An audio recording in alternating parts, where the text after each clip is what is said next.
In this corner, the Marvel Legends 80 Years Cap, and in this corner, the new 20th Anniversary Captain America, and in this corner, the original 2002 Captain America by toybiz. Which Steve Rogers caps off your Avengers comic book collection? Place your bets. It's time for another Versus. Welcome to 5 Points of Articulation, where I review action figures and then articulate 5 points to help you decide if you want to add that figure to your collection. The 5 points I discuss are packaging, presentation, posability, playability, and price. I'm Jason, and if you enjoy my content, please like, share, subscribe, do all the YouTube rigmarole.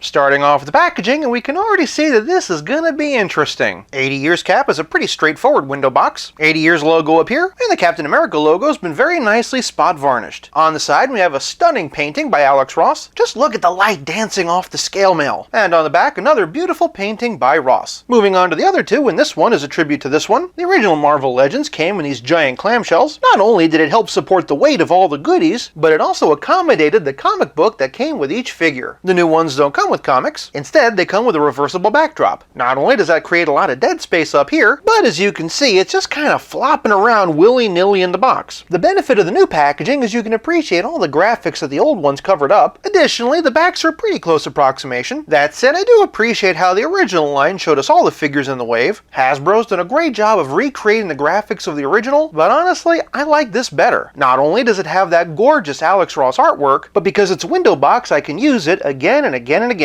For packaging, this round goes to the 80 Years version. Also, opening these up is a real pain in the butt. Moving on to presentation, and the toybiz one stands at 6¼ inches, but the other two stand at 6½. Obviously, there is no universe where this figure is going to win the round. Still, it is important to look at. For its time, this figure was a marvel of engineering. This series helped to make things like bicep swivel and double jointed knees an industry standard. Are the proportions off? Oh yeah. Just look at his arms compared to his torso. And that's to say nothing of his very generous birthing hips. Even the scale mail. At a distance it looks decent, but zooming in it's actually painted. That said, all these years later, I still really like this head sculpt. Looking at these two figures side by side, you see an incredible amount of evolution. The evolution between these two figures, however, is less subtle, but it's there. From the neck down, and the sculpts are entirely the same. The new one, however, has been given some extra straps. Zooming in on the head sculpts, however, and to be perfectly honest, I don't really love either of them. Between the two, I like the sculpt better on this one, and the paint applications better on this one. Paint slop notwithstanding, to me this face sculpt just looks really mean. Additionally, the eye holes on the new one are just a bit too small. What it really comes down to is which paint scheme do you prefer. One thing that this figure has going for it is additional painted shading. Not only can you see some highlights and shadows on the scale mail, but there's also additional shading on the abs and on the boots. I also appreciate how much brighter and more vivid the star is on this one. The fact of the matter is, when this figure came out, this is the color scheme I wish it had. For a presentation, this round goes to the 20th anniversary. Moving on to posability, and since these two are the same figure, they'll have the same articulation, but this old one's no slouch. From the top, and he has a dumbbell joint in the neck, these two have a ball joint and a disc hinge. They can look up this much, and they can look down this much. The original, however, has an extra joint in the base of his neck. No real forward and back, unfortunately, but he can get side to side. All three figures have swivel hinge shoulders that raise 90 degrees, bicep swivel, and double jointed elbow. The 80 Years and 20 Years have a swivel hinge wrist. The original, however, just has a hinge. But unlike the others, the original has a hinge in the fingers. Shifting to the torso, and the original has a diaphragm joint and a dumbbell waist. These two, however, have an ab crunch and a waist swivel. They all hunch over this far and arch back that far. Below the waist, and the original has swivel hinge hips, perfect spread. The 80 Years and 20 Years, however, have ball jointed hips, and they only spread this far. All three of them have thigh cut, double jointed knees, boot cut, and ankles that hinge and pivot. The OG cap, however, literally kicks things up a notch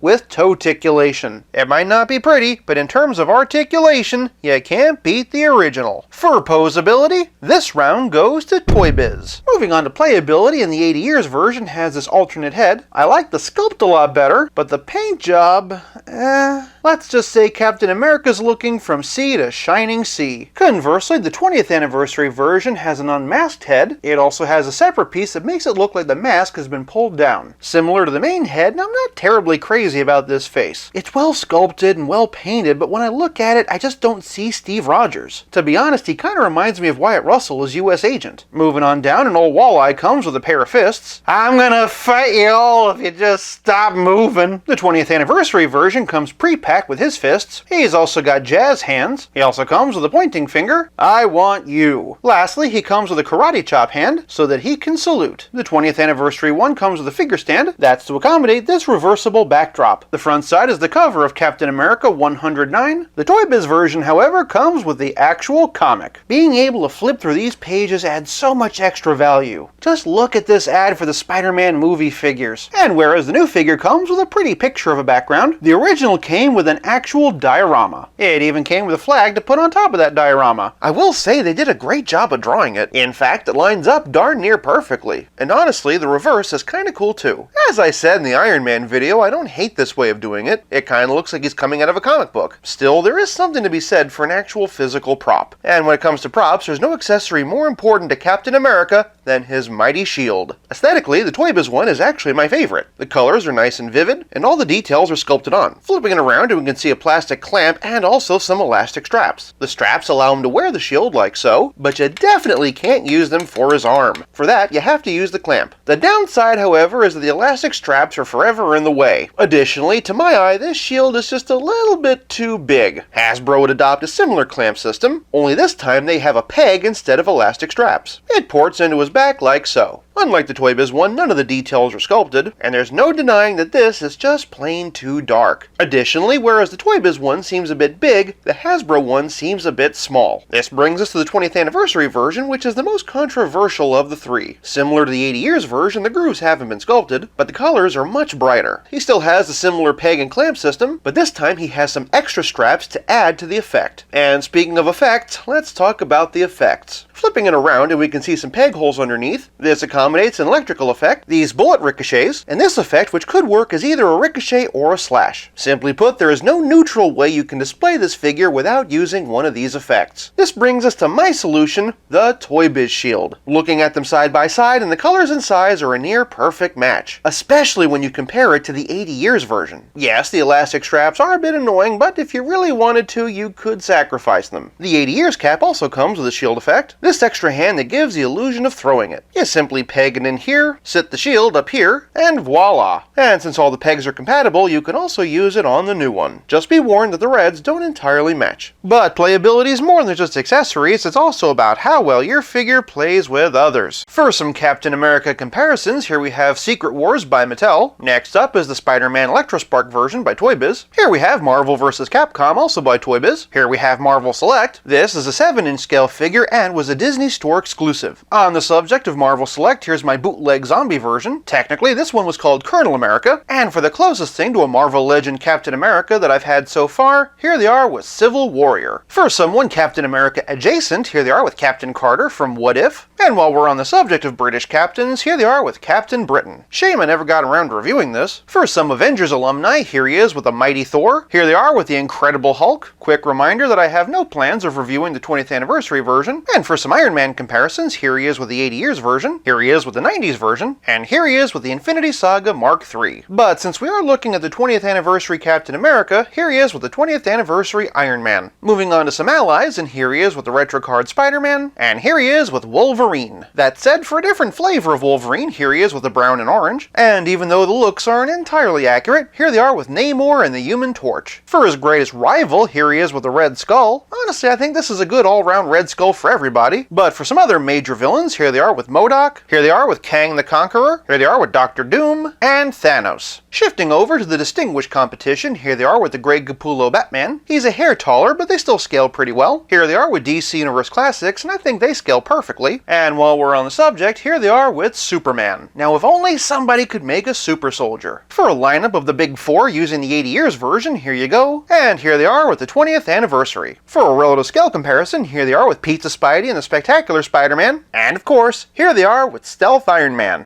Even today, the diorama piece of the original is pretty cool. That said, modern collectors are a lot more interested in action figure photography, and with it, lots of alternate parts. The 80 years version does have a few, but it cannot compete to the versatility of the new one. For playability, this round goes to the 20th anniversary. This leaves us with nothing left to discuss but the price. Online, the original one goes for between $40 and $60, but I found this one at a toy show for only $20. The 80 years version usually averages for about $80, but thanks to the new one, that price is starting to go down. And as for that new one, it retails for about $30. For price, this round goes to the 20th anniversary, who wins the battle 3-1-1. If you've already got this one and you're happy with it, then feel free to pass the new one by. But if, like me, your collection is capless, this cap is definitely worthy.